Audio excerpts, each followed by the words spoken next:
माया, तिम्रै लागि भनेर हरेक दिन हरेक रात तिम्रै पर्खाइमा बस्थ्यौ।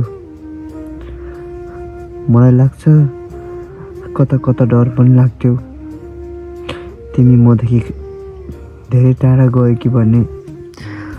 आमाले मलाई सम्झाउँदा पनि मैले आमाको कुरा मानेन र पनि म तिम्रो बाटो र तिम्रो पर्खाइमा सधैँ तिमीलाई नै कुरेर बसिरहेको छु। तर आज कता कता सपनामा तिमी अरूको आँगलोमा बाँधेर हिँडेको देखेछु माया। अब कता कता डर पनि त लागिसक्यो माया।